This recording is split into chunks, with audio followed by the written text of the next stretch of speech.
Coffee பிரியரா நீங்க? ஒரு cup coffee குடிச்சா நல்லா இருக்கும்னு ஃபீல் பண்ணியிருக்கீங்களா?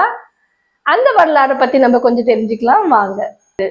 காஃபி அப்படின்றது நம்ம உலக அளவுல குடிக்கிற 3 பானங்கள்மா இது சொல்றாங்க. இந்த காஃபி அப்படின்றது வந்து 15ஆம் செஞ்சுரியில ஏமன் சதன் அரேபியா அப்படின்ற இடத்துல முதல்ல உபயோகப்பட்டதா எவிடன்ஸ் சொல்றாங்க. அதுக்கப்புறம் கொஞ்சம் கொஞ்சமா மற்ற கண்ட்ரீஸ்க்கு 16th செஞ்சுரியில பரவ ஆரம்பிச்சது. அப்பத்துல இருந்து மற்ற கண்ட்ரீஸும் வந்து இந்த காஃபியை உபயோகப்படுத்த ஆரம்பிச்சாங்க.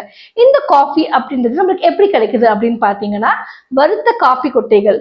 இந்த காபி கொட்டை அப்படின்றதே வந்து என்னன்னா, ஒரு பழத்துக்குள்ள இருக்கிற அந்த கொட்டையில இருந்தா நம்மளுக்கு இந்த காஃபி கிடைக்குது. இந்த காஃபி கொட்டைக்குள்ள பாத்தீங்கன்னா பல விதமான பயோ ஆக்டிவ் காம்பனன்ட்ஸ் இருக்கு. இந்த பயோ ஆக்டிவ் காம்பனன்ட்ஸ் வறுக்கப்படும் போது ஒன்னோட ஒண்ணு கெமிக்கலா ரியாக்ட் ஆகி அந்த ஃபிளேவர் அரோமா நம்மளுக்கு கிடைக்குது. இந்த காபி கொட்டையிலே பாத்தீங்கன்னா 60% கார்போஹைட்ரேட்டும் மீதி இருக்கிற பொருட்கள் பாத்தீங்கன்னா புரோட்டீன், ஃபேட், கெஃபெயின், டானிக் ஆசிட் மற்ற மினரல்கள் இந்த காஃபி கொட்டையில இருக்கு.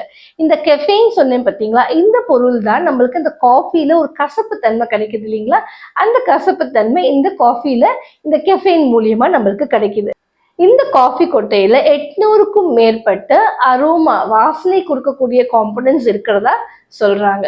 அது மட்டும் இல்லாமங்க இந்த காஃபில பாத்தீங்கன்னா பல விதமான பயோ ஆக்டிவ் காம்பனன்ட்ஸ் இருக்குன்னு சொன்னேன் இல்லைங்களா, ஆல்கலாய்ட், ஃபீனாலிக் ஆசிட், இந்த மாதிரி பல காம்பனன்ட்ஸ் இருக்கு.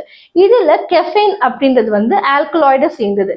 இந்த கெஃபைனால கொஞ்சம் நன்மைகளும் இருக்கு அப்படின்றாங்க. என்ன நன்மைகள்னு பார்க்கலாமா? Sugar maintenance, weight management, liver and ஹார்ட்டோட கண்ட்ரோல், அதுக்கப்புறம் ஸ்ட்ரெஸ் மேனேஜ்மெண்ட், டிப்ரெஷன் இருந்து அந்த டிப்ரெஷன்ல இருந்து வெளியில கொண்டு வர்றது, இது மாதிரி பல விஷயங்கள் நம்ம காஃபி குடிக்கிறதால வர நன்மைகள் அப்படின்னு சொல்றாங்க.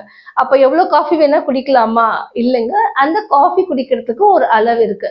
என்ன அளவுன்னு பாத்தீங்கன்னா 50 மில்லிகிராம் கெஃபைன்ல இருந்து 400 மில்லிகிராம் வரைக்கும் கெஃபைன் வந்து ஒரு நாளுக்கு எடுத்துக்கலாம் அப்படின்னு சொல்றாங்க.